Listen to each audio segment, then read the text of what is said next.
Okay. Good morning. Welcome to this week's episode of Finding God in the Dark. I'm Don, I'm Jonathan.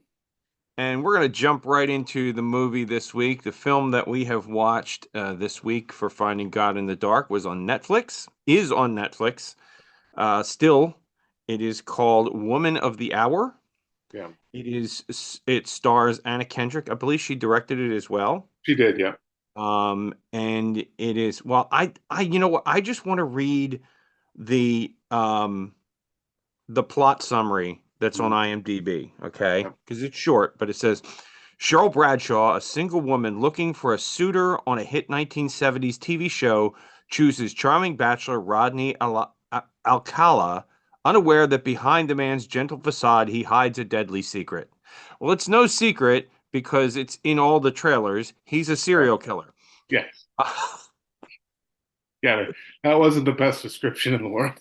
No, no, not really, but and I don't think that does the film justice either, No, no. because it is one, it's exceptionally well acted.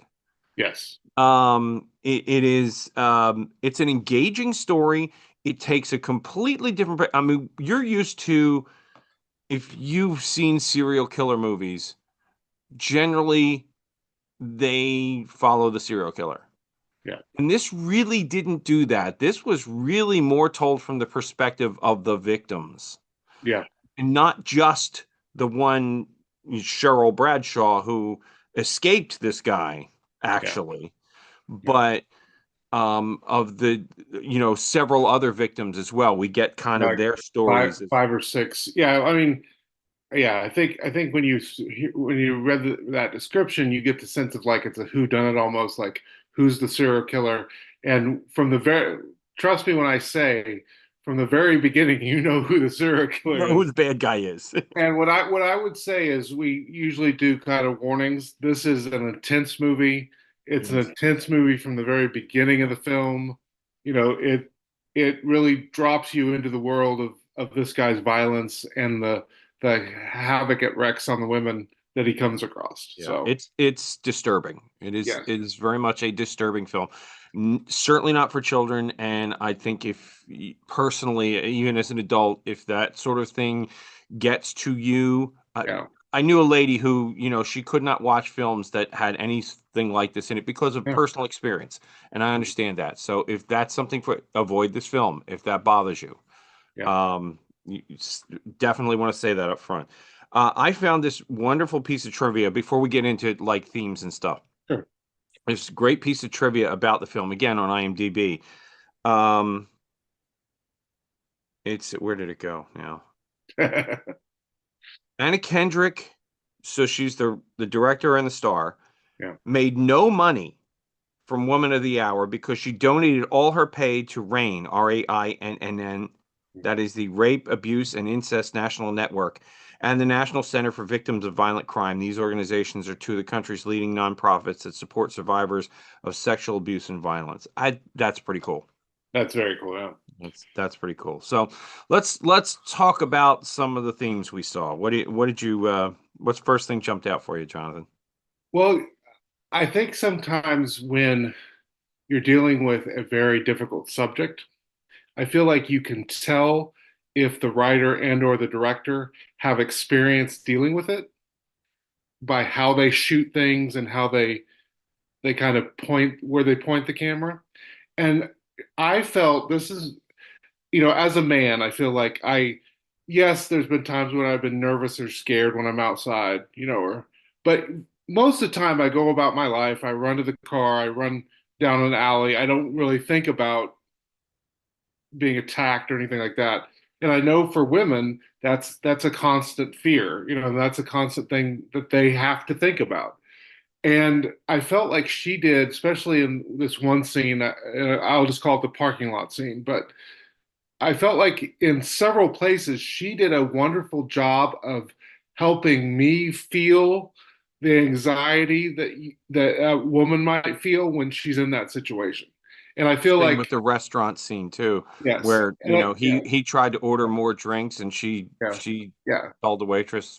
And I feel like she brought kind of the feminine perspective into those situations where I don't know if a male director would have shot those scenes the same way and been able to create the kind of anxiety you feel, because I think you have to feel it to understand how to shoot it. And being a pretty small woman, I'm sure she deals with that anxiety a lot.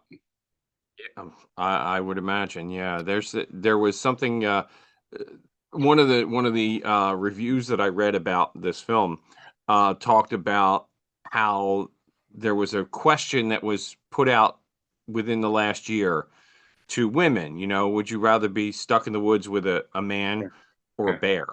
yeah, And it's okay, it's a pretty silly question. Let's yeah. just stop right there and say that's a really silly Really good. question. Yeah, Okay, but the responses were really interesting that so many yeah, women were saying the bear. yeah.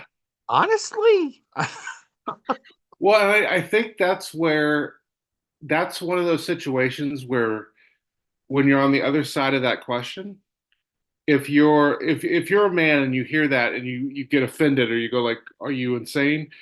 That's the time you need to, as best you can, turn down your skepticism and turn on your listening skills and say, why is that your response? I don't understand. Help me understand why that's your response. that kind of goes back to our discussion back in October, Yeah, surviving the election. Okay, yeah. help me understand why that's what you think, right? Because I do think I saw that too, and I saw a lot of bros online kind of attack that, how crazy these women are.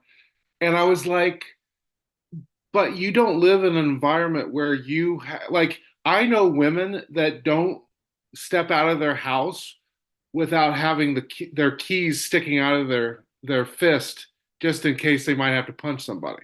Like, unless you really live that experience, you need to listen before you judge it. Like.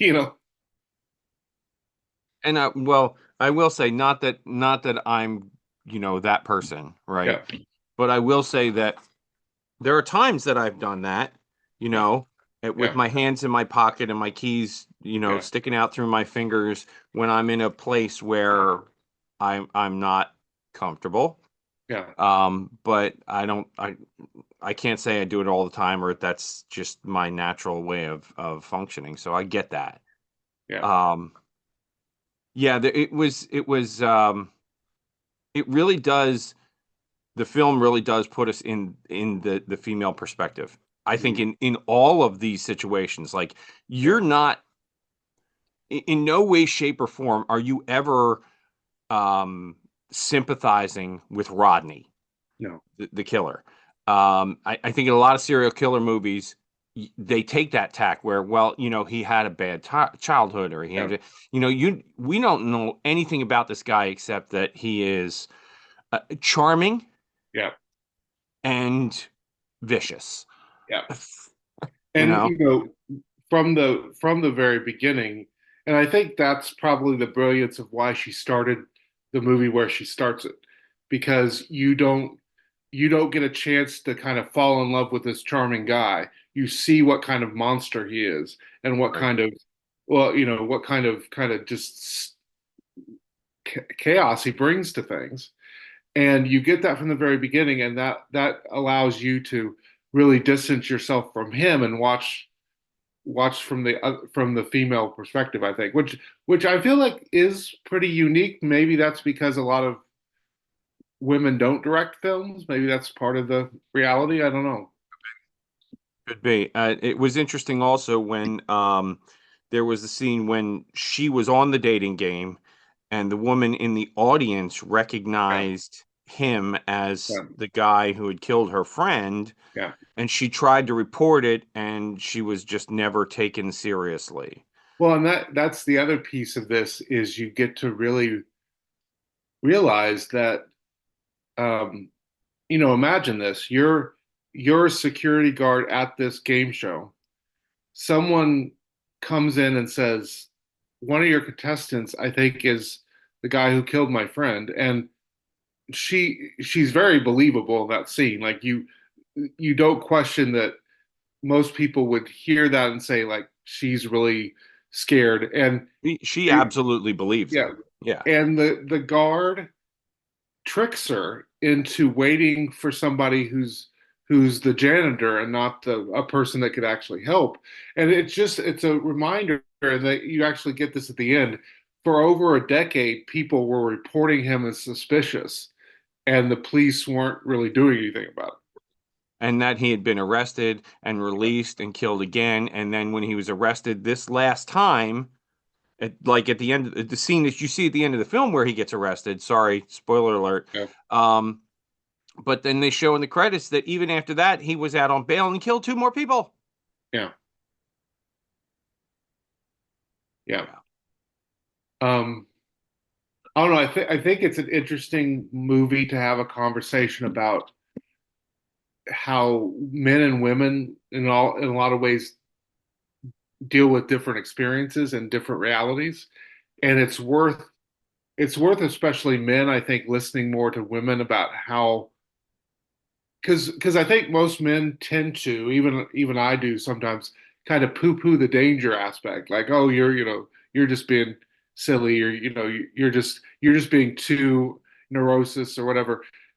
But if you live in a reality in which you have to worry about someone jumping you and raping you or killing you, that just changes your experience about how you navigate life. It just does, you know. And I know this is probably a little bit of a crass example, but um, my son had a daytime game Yeah, this year. It's football. He plays high school football, and my wife couldn't go to the game. I didn't want to take my truck to the game because my truck is a soft top. It's convertible. mm, So I took my wife's car. Now, not that I thought anybody was realistically going to break into my truck sure, on a Saturday afternoon sure, in this neighborhood, but it just seemed a target of opportunity. yeah, So I functioned differently, and I left my truck at home and I took her car, which is a Subaru, you know. yeah, So yeah, you understand it from a certain perspective, at least, that we function differently, and that I think is important. You know, there's a lot of, I don't know if I can call it scholarship, but a lot of talk, yeah, academic talk about, there's no difference between men and women. Oh boy, yeah, there is. yeah, You know, can we acknowledge that and say, look, there really is. And this film, maybe as a side effect of what she was intending, kind of points that up, that yeah. there really is a difference. And a different, especially a different experience. I mean, I think what was interesting was she showed in interesting ways kind of how one of the questions she goes on this show, and I'm not sure this actually happened, but in the movie she goes on the dating game, and at one point just kind of says, screw this, I'm gonna write my own questions, ask my own questions. It was a great And scene, by the way. yeah, it is. And she throws a question up, and when you hear that question, you really can then. I haven't done this, but I'm kind of curious to do it. I think I'm going to watch the movie again with that question in mind. And the question she asks is, "What are girls for?"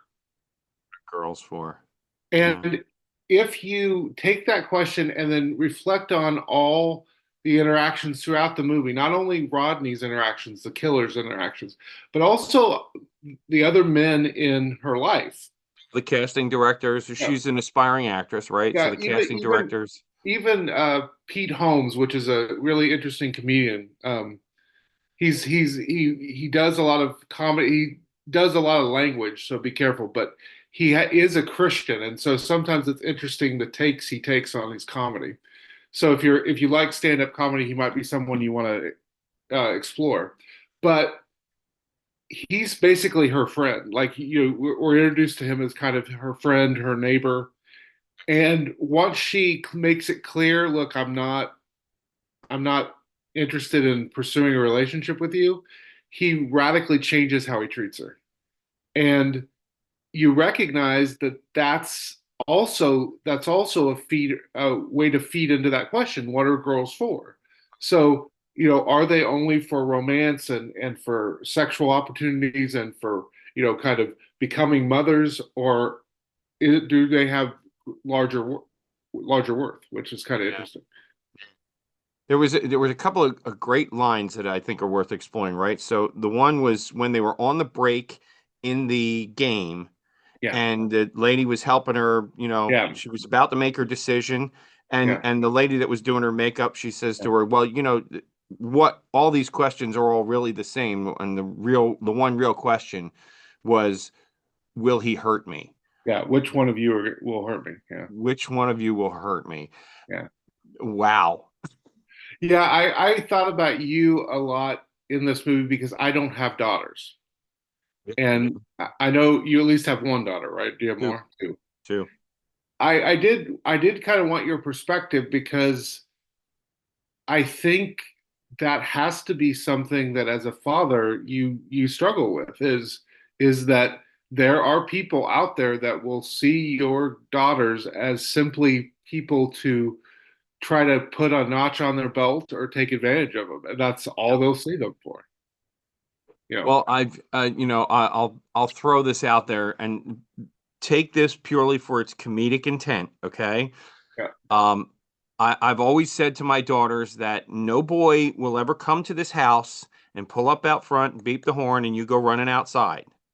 They will stop, park the car, come inside, meet mom and dad. right. Okay? That's rule number one. Rule number two, this is always the best time for dad to clean his guns.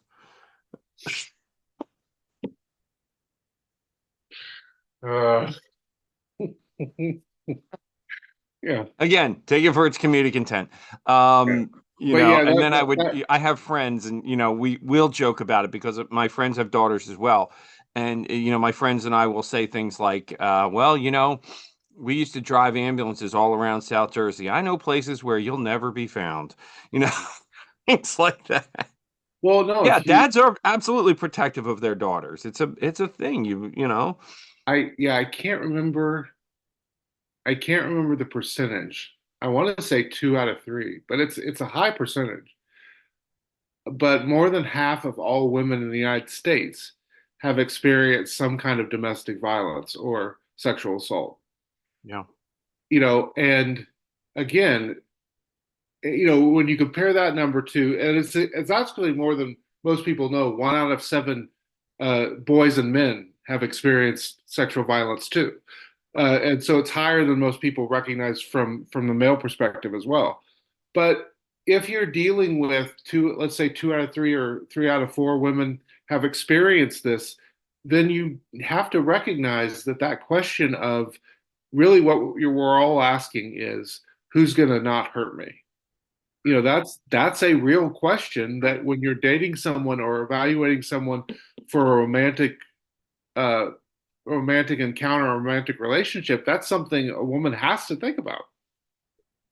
There was another line too, and this was when she went with the guy that she picked, Rodney, right, Yeah, out to the bar afterwards, and she said, she only did it because her agent, had set her up to do this because, it would get her seen. yeah, And Rodney says, "Do you feel seen?" She says, "I feel looked at." I yeah, went, "Oh man, that hit you right there, doesn't it?" yeah. Yeah, well, I mean, I was thinking about, this movie. One of the things that I think is when you experience a good movie, um, to me, one of the things is that it keeps coming up for days or weeks afterwards, like things Sure. people say. And so today we at my church we have the Department of Corrections come on a monthly basis and they do projects. And uh, we feed them lunch and breakfast. And I was getting the food ready and giving it out to the guys that were there, and they were talking about football, which shocker, guys talking about football. And I do not like the Cowboys at all. But it was interesting. They were ragging on, yeah, no, they were ragging on the Cowboys, but they weren't calling them the Cowboys. They were calling them the Cowgirls. and you recognize, yes, people do that, and I'm not gonna, yell and scream at people when they do that, and I didn't yell and scream at them.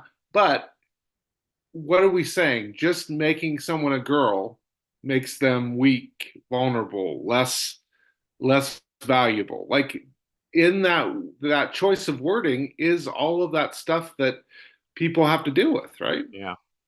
See, and I just resort to cow pukes, so that's a But no, I think that part of this conversation, and one of this we can lead into the sexual stuff churches have had to deal with, and kind of the sexual scandals of churches in general. Sure. But a lot of it stems from cultures that churches create of that certain people have more value than other people, right? We're not going to listen to the children or the younger people when they make accusations. We're going to assume they're lying, or that we're going to assume that they're making something up. Instead of taking them seriously, we're going to look at this pastor, this priest, and give them the benefit of the doubt, right? At least seriously investigating it. Yeah. Yeah. Yeah. Yeah, I no, I'm with you. And I'm very much the same way. I mean, I try to function in that, right? Like, okay, somebody says something. Okay, how, like tell me more about that. I want to understand what's going on. Yeah. Like I don't jump right to the conclusion, but I don't just brush it off either. I think we've got that's a fair middle ground we've got to find that.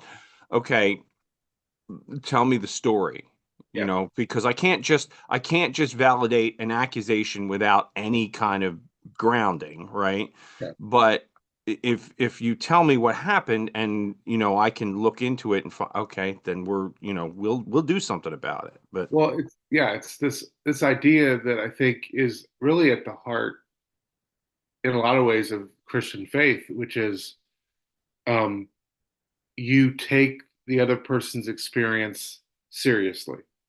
And that doesn't mean, and you try to understand it. And that doesn't mean they're always right. It doesn't mean you're always wrong. But it means that you don't just assume that their problem or their concern doesn't matter. And I think for all human beings, I don't think this is just things men deal with, but I think it's things all human beings deal with, is we have a tendency to shut down discussion when we feel hurt or we feel accused. So the good example is all the bros online attacking women when they said they'd rather be in the woods with a bear than with a man, right? Well, ignite your curiosity to understand why they would say that instead of recognizing that your first instinct, which is hardwired into us, is I'm going to protect myself and I'm going to figure out a way to say you're wrong because you're making me feel bad. And it's normal and natural, and there's nothing, it's literally wired into us. well, But and we might even ask the question, well, why do you personally yeah, feel offended by that? yeah, Right? Like, okay, if I asked my wife that, yeah, would you rather be stuck in the woods with a bear or a man? And she yeah, chose a bear, I go, okay, but why not me? yeah, Like, yeah, would I be personally offended by that? And if I am, what is it in me yeah, that's wrong here? What? Yeah, and I saw those conversations. I thought that's just silly. I mean, first of all, the question is silly, but yeah, the answer is like, okay, the bear's definitely gonna eat you though. yeah, If he's hungry, he's definitely gonna eat you. The man might. yeah, He might hurt you. yes, I understand that. He yeah, might. So if you're playing strictly by odds, you're probably safer with the man than the bear. Um, Neither one's a good situation though, is it? well, I think in this movie, Unless and it's a man who loves you and is going to take I'm care of you. But I'm not giving, I don't think, much away, because you can Google this pretty easy. It's like in the first paragraph of this killer's bio. He liked to play with his victims. And they show that in the first scene. Yeah. Yeah. So he liked to basically get them near death, and then he'd get them to settle down and kind of come to, and then he'd do that several times. He got pleasure out of that. And that's something I think in terms of the man bear thing, yeah, I might get eaten, but no one's gonna play with me for 2 hours. It's the bear in that case. I get it. um, So, but so if yeah, it's, would you rather be stranded in the woods with a bear or Rodney Akala? Well, I'll take yeah, the bear. yes, yeah, I'll take the bear every day. But I no, I do think that violence is something that men sometimes can ignore. Um, and I think it really creates real distance between us and women, especially when we don't take seriously what they deal with. Yeah, well, and I mean that's a whole nature nurture discussion, right? The idea of how we deal with violence. Because look, as boys, I don't know about you, but I know that the games we played when I was a kid, we Yeah, played war, we played cowboys and Indians, we were, yeah, throwing dirt bombs at each other, yeah, stuff like that. yes, I mean, yeah, we played outside at least, we played violent games. Inside, we played violent video games. And yeah, and so it's kind of it's how we're wired, right? yeah. Men are definitely more aggressive usually, Yeah. um, but I think that it would behoove men to take a beat and try to understand how that can come off, because that's part of this conversation is um, if you go out on a date, in your mind, you're not looking at that person that's across the table from you as a potential victim. You're not maybe looking at her as somebody that you simply want to have sexual intercourse with. You may be looking at her as someone you're kind of evaluating if you want to be in a long-term relationship or a marriage with her, if you want to build a life with her. But she doesn't necessarily know that. She has to prepare for the guy who is after all those things. She has to prepare for the Rodney. Like that's part of women's experience. And I think sometimes men don't take that into account. Like just because a woman's walls up doesn't mean she has an issue with you. It's just she doesn't know who you are. Yeah. Fair. Yeah. Fair. So all right, well, I think bottom line, it's a Yeah, I thought good film. it's a very good film. Yeah. It's worth watching if you're okay with the subject matter and Yeah. understand that it can be very disturbing. Um, it's not it ain't for your kids. No. Um, but it's also a short film. It's only like 90 minutes, so Yeah. it's not gonna it doesn't drag the storyline out for 2.5 hours or anything like that. Um, so I think we give that one a thumbs up. And we're Yeah. gonna talk about next week. Yeah. It's And your turn, man. yeah, I know. And I hadn't I was hoping I was looking at not IMDb, Fandango, hoping that the Bonhoeffer film was coming out this week, but it's not. It doesn't come out until the 21st. So Okay. so that's not this week. Um other than that, I was looking at Netflix. I don't know if you saw anything on Netflix that you thought was particularly intriguing. My daughter said she saw Don't Move, Don't Bother. So Don't Move the film is what my daughter Yeah, said. yeah. Don't Um, don't move was in a lot of ways a less successful film than this one, but it talks kind of it Same it idea. flows around the same kind of idea. Yeah, I gotcha. But not done as well. no, Um, you probably saw this one. I heard a lot of good buzz about it, but I haven't seen it. The Whale. no, I haven't seen that either. So That's the Brandon. yeah. Wait, who is it? Brendan Fraser. Yeah, Brendan Fraser is in it. Yeah, That got a lot of Oscar buzz a couple years ago, right? yeah. Actually, he won Best Actor for it. That's right. So why don't we take a look at that one? That one seems interesting to me. I was going to watch it last night, but then I thought, well, let's see if Jonathan has seen it yet. Maybe. Oh, so we both get to give our perspective on it, right? Yeah, I mean it looks it looks intriguing to me. So Sounds good. so let's watch The Whale this week. Okay. And I guess we don't have a whole lot else to talk about. All right, my friend. We will folks, thanks for watching, and we will see you all again next week. Keep on finding God in the dark. Take care and God bless. Thanks for watching the Finding God in the Dark podcast. If you're enjoying these discussions, please consider hitting the like button down below or subscribing to follow along. We put out weekly episodes on Friday mornings, and we are so glad that you're finding this discussion of theology and film entertaining enough to follow along with us. Take care and God bless, friends.